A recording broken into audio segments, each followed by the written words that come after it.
Hey everybody, welcome to another Pandemic Gaga's cooking show. Glad to see you back, and yes, I'm wearing the same shirt again today because I'm recording these on the same day, people, sometimes. Now I'm going to show you, tonight Michael and I are going to have pork chops and boiled down low potatoes. That's what we always call them. That's what my mother called them. And so that's what they are in this household. Boiled down low potatoes. And they're yummy. Oh, they're yummy. So, now I'm going to have to tell you, I have an issue with aprons, and I think they're so pretty. And June Cleaver and all those other 60s moms and whatever, and early 70s moms, they look so cute in their little aprons. But I never understood, because when you're cooking, things splatter and pop up here, not on your thighs. I don't understand that. So, and I know you can get them that have the thing and tie around your neck, but that bugs me. But if you ever come to my house and I'm cooking, this is what you're going to say, as my granddaughter Ruth would say, my tucker in. That's what I do. My dish towel. It's right where I know where it is, and there you go. Now, my boiled down potatoes. It's just me and Michael. These are small potatoes, so I'm going to use 3, because when you boil potatoes down low, they have a tendency to disappear. Disappearing potato. Cut it in half. All you new cooks, now I have already peeled it. Like I said, anytime you use a potato, there's a lot of vitamins and stuff, minerals in the potato skin. If you want to eat them, you go right ahead. Just wash them first. All right, so I cut it in half. And now I'm going to cut it. You want it in not real small hunks, but smaller. You don't want to put you don't want to cut that in half like you would in a roast. You want it smaller.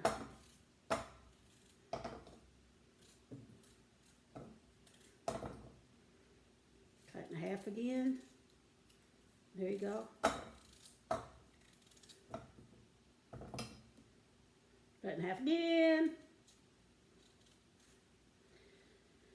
Oh, and there you go. Now, when I'm cooking potatoes down low, you don't want a whole lot of water in them. Just some. There I go with my some again. But like if I did this, and I would make my little potato hunks larger than this if I was going to make mashed potatoes, and I would want to go ahead and fill up with water, because when they get done I would drain the water off.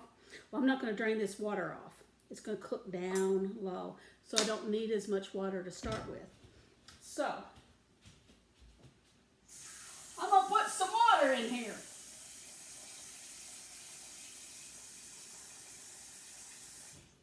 Like that. I hope nobody ever walks up to my door to knock on it, and I'm in here laughing and talking and giggling to nobody. To my iPad.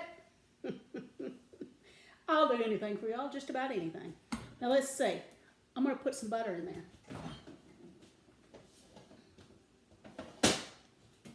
I would put, I don't know, a half a stick. And this one's already been opened, so.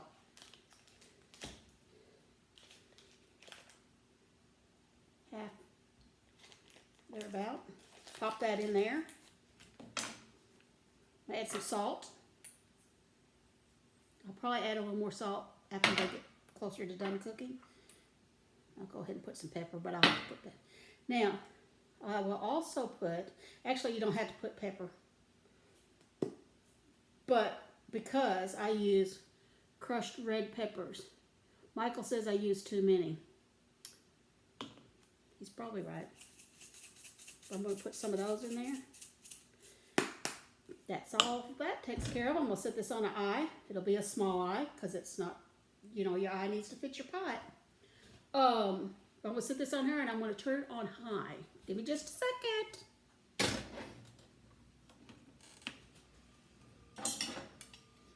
Now, got that on. It'll take it a little while to start boiling. And once it starts boiling good, I'm going to turn it down to, I want it to keep boiling, but a soft boil. So it'll be just a little above medium probably. Once it gets to boiling, I'll turn it down to just a little above, the dot above medium, put it that way.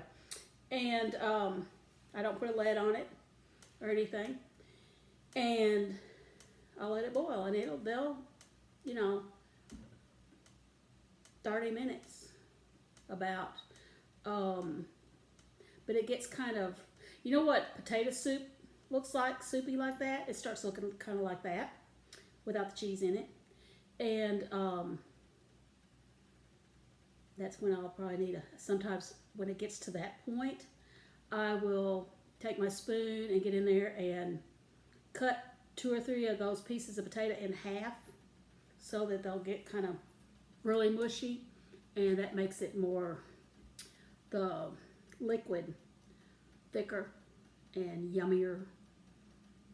But that's all there is to it. It's just got to cook, and you'll know when it's done. That soupy stuff gets thick.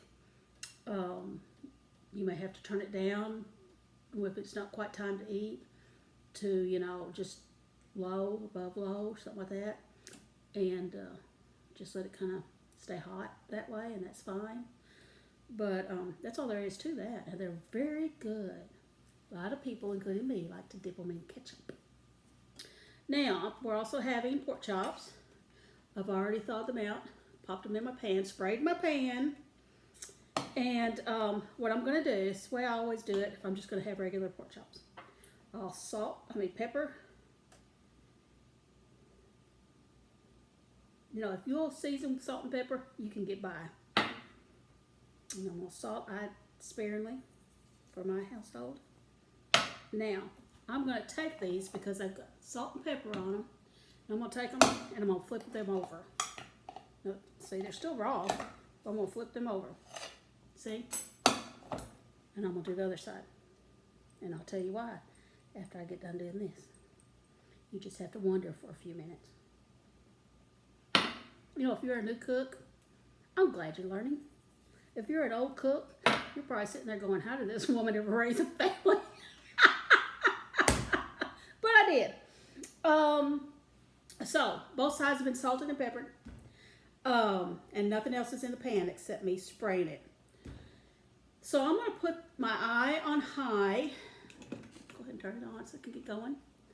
And I'm going to set my pan on my eye. I'm going to show you here in just a second. I'm going to flip you around a little bit. And what I'm going to do is I'm going to sear it. Ooh, a cooking word, sear it. You don't walk away from your oven or your stove when you do this, okay? Stay right there. Because you want it just quick. What searing's going to do is I've got salt and pepper on the underside here. That pan's going to get super duper hot, super duper fast. And it's going to sear that salt and pepper, like stick it to it. And as soon as that one side gets seared for just a minute or two, I'm going to flip them over and do the same side on that side. Okay? We're going to do it together. So, oh yeah, I'm going to flip you around so y'all hang on for the ride. Oh! Hello. So I'm going to set this on my eye. See? Bigger skillet, bigger eye. I'm going to check on my potatoes right quick. There's my potatoes right beside me. They're starting to get hot. Don't forget, y'all new cooks. Always, always, always make it a habit. Turn your handles away. Don't let them be sticking out here. Especially if you have kids, but ever. Anybody could walk through and knock that pan off and it would be not good. Make that a cooking habit that you always have and that you teach all the kids that's coming up learning how to cook. Whoop, sometimes I have to retuck. You see? Hear it? Give it just a minute. Y'all ready?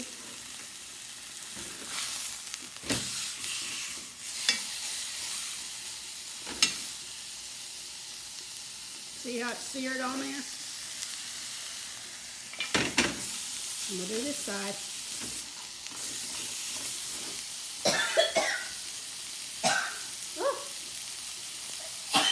Oh my goodness!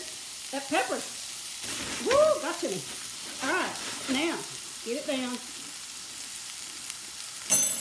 I'm going to turn it down to 2 dots above low. Worcestershire sauce.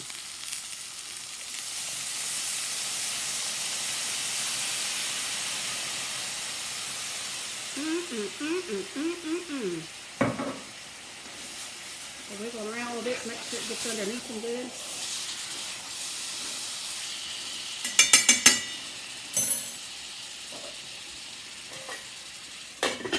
Boom. How's that? You want to take time to cook your pork chops. I do. I take time to cook my pork chops. I don't care if they cook for an hour really, really slow. You can cook them faster than that, but not much. It's pork. You gotta be careful. Alright, you see? That's getting put down. That's gonna make yummy, yummy, yummy, yummy pork chops. I'm going to get, now the only other thing you need is a little bit of water. I use my old oatmeal glasses.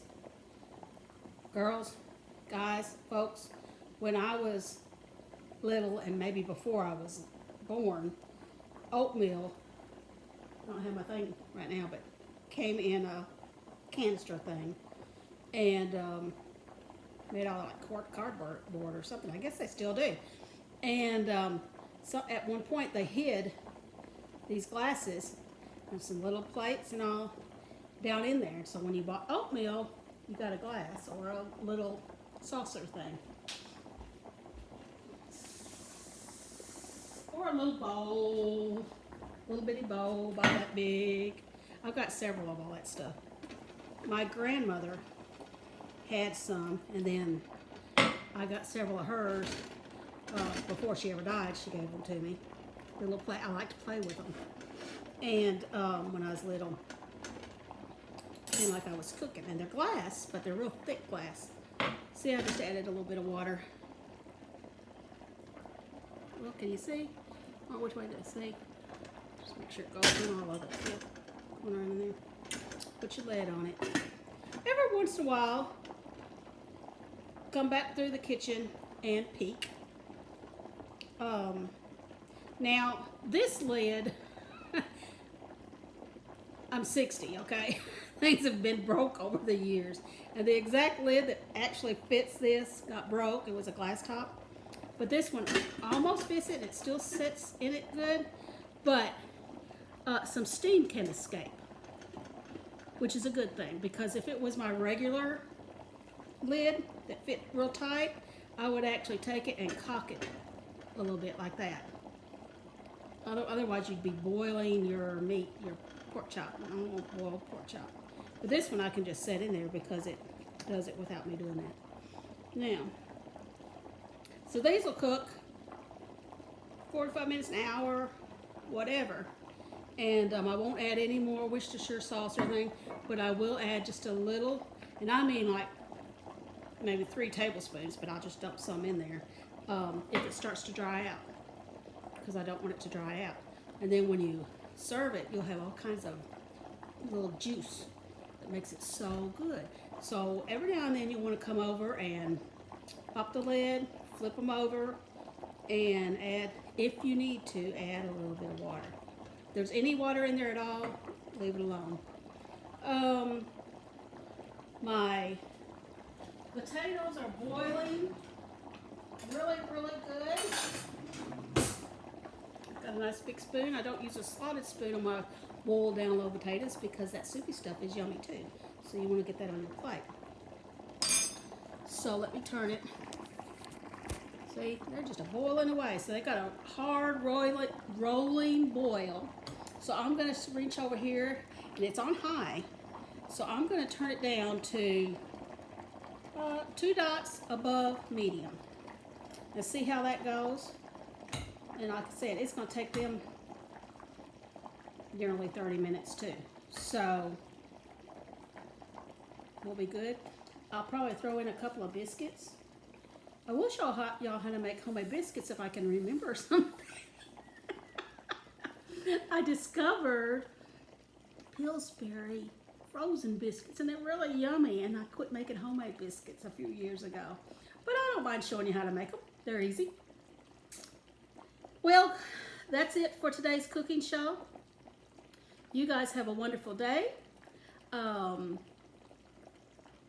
Be glad and rejoice in it. Always remember the one who has given our blessings to us. And you just have a good day. You hang in there. Things are going to get better. Things are going to start moving again. But learn what you can while you're waiting, okay? Don't waste it. I love you. I'll see you again soon, okay? Bye-bye.